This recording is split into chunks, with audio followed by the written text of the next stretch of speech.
ഈ ചടങ്ങിൻ്റെ പ്രിയപ്പെട്ട അധ്യക്ഷൻ, ചേംബർ ഓഫ് കൊമേഴ്സിൻ്റെ ജീവാത്മാവും പരമാത്മാവുമായ പ്രിയപ്പെട്ട യാസിം ഖാൻ, ചടങ്ങ് ഉദ്ഘാടനം ചെയ്ത പ്രിയ chairperson Ravi Changath, vice chairman Jyothi, G K Prakash Ravi, Saima മാഷ്, അഡ്വക്കേറ്റ് മജീദ് ഖാൻ, വേദിയിൽ മറ്റു ഉപവിഷ്ടരായിരിക്കുന്ന ലാസർ മാഷ് ഉൾപ്പെടെ ബാലൻ മാർനാട്ട് ഉൾപ്പെടെയുള്ള മഹത് വ്യക്തികൾ ഞാൻ ഓരോരുത്തരും പേരെടുത്ത് ഇവിടെ പറയുന്നില്ല. പക്ഷെ എൻ്റെ ഉള്ളിൻ്റെ ഉള്ളിൽ വന്ന് വലിയൊരു അഭിമാനമായ ഒരു സന്തോഷം. ചേംബർ ഓഫ് കോമേഴ്സ് എന്ന് പറയുന്ന ഈ സംഘടന ഗുരുവായൂരിൽ തൻ്റെ വികസനത്തിൽ ജീവാത്മാവും പരമാത്മാവുമാണ്. ഞാനൊരു 1995 ഒരു ജനപ്രതിനിധിയായി ഗുരുവായൂരിൻ്റെ 6ാം വാർഡിൽ നിന്ന് ജയിച്ചു വന്ന എനിക്ക് രാഷ്ട്രീയപരമായും ജനാധിപത്യപരമായും എന്നെ ഉയർത്തിക്കൊണ്ടുവന്നത് കൈപ്പമംഗലത്തിൻ്റെ ഇപ്പോഴത്തെ MLA കമ്മ്യൂണിസ്റ്റ് പാർട്ടിയുടെ നേതാവ് KK വത്സരാജ്. ആ ജനപ്രതിനിധി എന്ന നിലയിൽ ഗുരുഭവനപുരിയുടെ ക്ഷേത്ര നഗരിയുടെ ഒരു ഭരണാധികാരിയായി വരുന്നതിൽ അതിൻ്റെ ഉത്തരവാദിത്തം ചിട്ടയും പറയേണ്ട കാര്യങ്ങൾ പറയുന്നതും അത് ഉൾക്കൊണ്ട രീതികളെ സംബന്ധിച്ചും ചില സന്ദർഭങ്ങളിൽ നഗരസഭ കൗൺസിലിനകത്ത് EJ ഫ്രാൻസിസ് ചേട്ടനും ഓർമ്മ വരുന്നു. ആ സമയങ്ങളിലെല്ലാം ഗുരുവായൂരിൻ്റെ പൊതുവിഷയങ്ങൾ കത്തി നിൽക്കുന്ന സമയം ഞാൻ ചേംബർ ഓഫ് കൊമേഴ്സിൻ്റെ പ്രതിനിധി യാസിം ഖാനും അതേപോലെ തന്നെ രവി ചങ്കത്തും ലോർഡ് ജോണേഴ്സിൻ്റെ പ്രതിനിധികളായി ചർച്ചയ്ക്ക് വിളിക്കിയ നഗരസഭ TN മുരളിയെയും അതുപോലെ തന്നെ GK പ്രകാശുമാണ്, സൈമം മാസ്റ്റർ, അങ്ങനെ ഒരുപാട് വ്യക്തിത്വങ്ങളുണ്ട് ഗുരുവായൂരിൻ്റെ പൊതുവികസനത്തിലെ ചാലക ശക്തികളായി മാറും. അവരെല്ലാം തന്നെ ഗുരുവായൂരിൻ്റെ വികസനത്തെ താല്പര്യപൂർവ്വം ആഗ്രഹിക്കുന്നവരാണ്. അന്ന് AK ആന്റണി സാർ ഭരിക്കുന്ന ഗവൺമെൻറ് ചീഫ് മിനിസ്റ്റർ ആയിരിക്കുന്ന സമയത്ത് നഗരസഭ അധ്യക്ഷ പ്രൊഫസർ ശാന്തകുമാരി ടീച്ചറായിരുന്നു. ഞങ്ങൾ പ്രതിപക്ഷം ഭരണപക്ഷം എന്നതിലുപരി അപ്പുറത്ത് ഗുരുവായൂരിൻ്റെ ട്രീറ്റ്മെൻറ്റ് പ്ലാന്റ് CM-ൻ്റെ മുന്നിൽ അവതരിപ്പിക്കാൻ ഞങ്ങളൊരു ടീം ഇവിടെ നിന്ന് പോവുകയാണ്. ഞാൻ പറഞ്ഞതായിട്ട് യഥാർത്ഥ പൊളിറ്റിക്സാണ്. ഞങ്ങളവിടെ രാഷ്ട്രീയം നോക്കി. EJ ഫ്രാൻസിസ് ഉൾപ്പെടെ പ്രതിപക്ഷ നേതാവ് പറഞ്ഞു, പ്രൊഫസർ ശാന്തകുമാരി ടീച്ചർ ചെയർപേഴ്സൺ, ഗുരുവായൂരിൻ്റെ ട്രീറ്റ്മെൻറ്റ് പ്ലാന്റിൻ്റെ വിഷയം ബഹുമാനപ്പെട്ട CM-ൻ്റെ മുന്നിൽ അവതരിക്കുന്ന രീതികളിൽ ഞങ്ങൾ പ്രതിപക്ഷം സഹകരിക്കുന്നു. അങ്ങനെ അതിൻ്റെ വസ്തുതകൾ അന്നത്തെ CM AK ആന്റണി സാറുമായിട്ട് സംസാരിക്കുമ്പോൾ എത്രമാത്രം കൃത്യതയോടുകൂടിയാണെന്നറിയും. ആ വിഷയങ്ങൾ പഠിച്ച് CM-ൻ്റെ മുന്നിൽ അവതരിപ്പിച്ചു. അന്നു മുതൽ തുടങ്ങിയ ഗുരുവായൂരിൻ്റെ ട്രീറ്റ്മെൻറ്റ് പ്ലാനും മാസ്റ്റർ പ്ലാനും എല്ലാം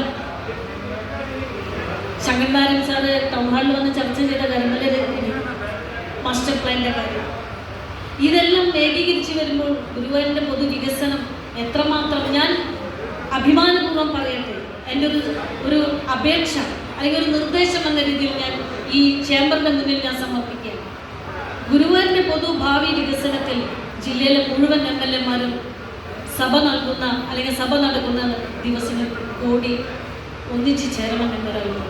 ഞാൻ അക്ബർ MLA ആയിട്ട് സംസാരിക്കാൻ ഉദ്ദേശിക്കുന്നു.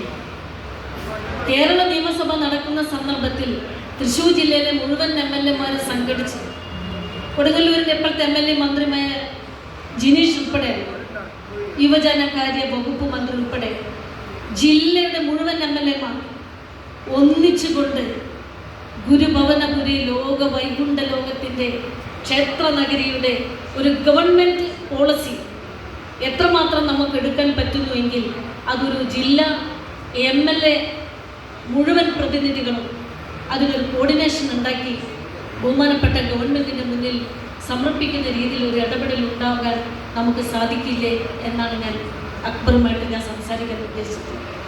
പ്രിയപ്പെട്ട MLA, ജനകീയ വിഷയങ്ങളെല്ലാം ശ്രദ്ധ നിലനിർത്തുന്ന ഒരു MLA അക്ബർ MLA.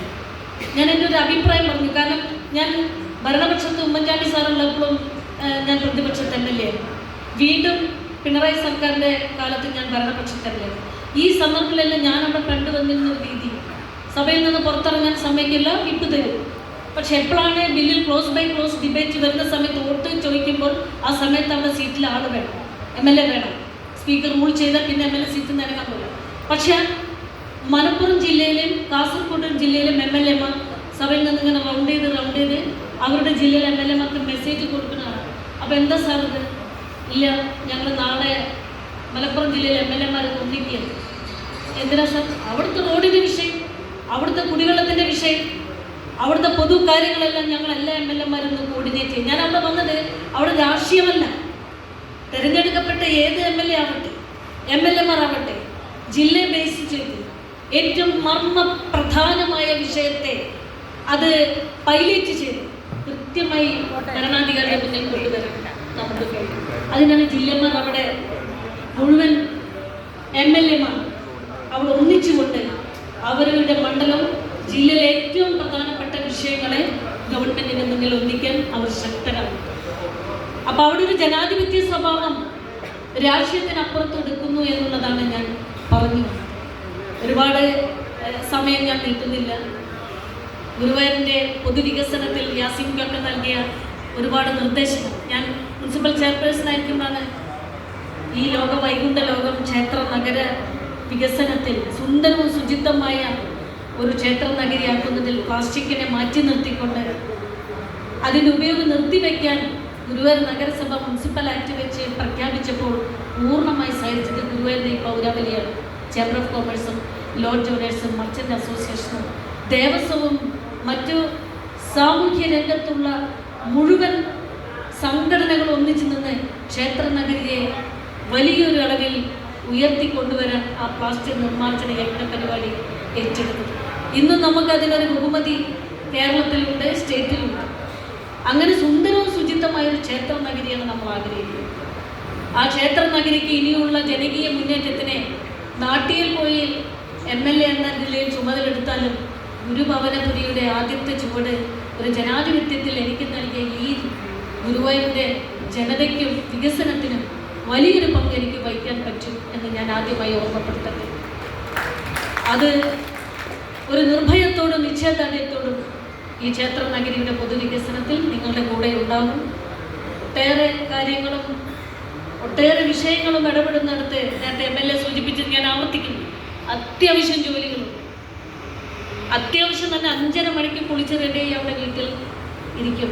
കാരണം കടലിൽ പോണ മത്സ്യത്തൊഴിലാളികൾ ഒരു വണ്ടി നിറച്ച് അവിടെ വന്ന് വണ്ടി നിർത്തി MLA കാണണം തോന്നില്ല, അപ്പം അവിടെ നിർത്തും. കടലിൽ പോണ മത്സ്യത്തൊഴിലാളികൾക്ക് പല വിഷയങ്ങൾ പെർമിറ്റ് പുതുക്കിയിട്ടുണ്ടാവും. യമഹ വാഹനം ഓടുന്നുണ്ടെങ്കിൽ അതിൻ്റെതായ ഉത്തരവാദിത്തങ്ങളാണ്. റേഷൻ കാർഡ് പുതുക്കിയിട്ടില്ല, കാരണം 2-4 ദിവസം കടലിൽ പോയാൽ പിന്നെ 6ാമത്തെ ദിവസമാണ് തിരിച്ച് നാട്ടിലെത്തുക. അത്തരം വിഷയങ്ങൾ അവർക്കുണ്ടെങ്കിൽ അവർ കണ്ടെത്തുന്നൊരു സമയം, കടലിൽ പോണ സമയം MLA ബോർഡ് കണ്ട ഗീഡ് അവിടെ വണ്ടി നിർത്തുക, MLA കാണണം, ഈ സങ്കടം പറയണം, സഹായിക്കണം, ഞങ്ങൾ പോവാണ് കടലിൽ, തിരിച്ച് ഞങ്ങൾക്ക് ജീവൻ കിട്ടുമെന്നറിയില്ല, വരുമ്പോഴേക്കും കുടുംബങ്ങൾക്ക് ഇതൊന്ന് ശരിയാക്കി കൊടുക്കണം MLA എന്ന് പറയുന്ന അവരുടെ അപേക്ഷകൾ നിരാകരിക്കാൻ പറ്റാത്ത ഒട്ടനവധി കാര്യങ്ങൾ ഇടപെട്ടുകൊണ്ട് ജീവിതത്തിൻ്റെ ജനങ്ങളുടെ അടിത്തട്ടിലിറങ്ങി അവരെ സഹായിക്കുന്ന ഒരു വലിയൊരു കർമ്മ പദ്ധതി ഈ ക്ഷേത്ര നഗരിയുടെ ആദ്യ ചുവട് വെച്ച ഓർമ്മകളും പ്രവർത്തനങ്ങളും കൈമുതലാക്കി തന്നെയാണ് നാട്ടിലെ എൻ്റെ രാഷ്ട്രീയ ജനപ്രതിനിധി പ്രയാണം ഞാൻ ഇനിയും തുടർന്നുകൊണ്ടേയിരിക്കുന്നത്. ആ പ്രയാണത്തിൽ ഒട്ടും പിന്നോട്ടില്ലാത്ത ആ സന്ദർഭങ്ങളിലെല്ലാം ഓർക്കുന്നു, സഹകരിക്കുന്നു, നിശ്ചയദാർഢ്യത്തോടെ ഈ ഗുരുവായൂരിൻ്റെ വികസനത്തിന് ഒരു പങ്കാളിയായി ഉണ്ടാവും.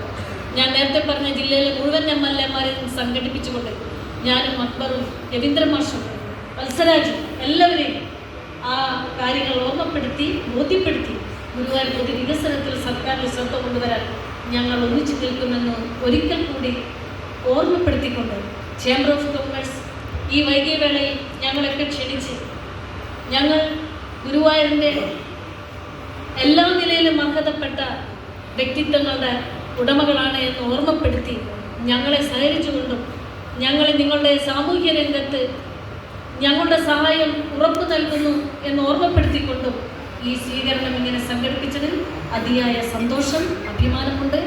ഒരിക്കൽ കൂടി നന്ദിയും കടപ്പാടും അറിയിച്ചുകൊണ്ട് ആശംസകൾ നേരുന്നു. നന്ദി, നമസ്കാരം.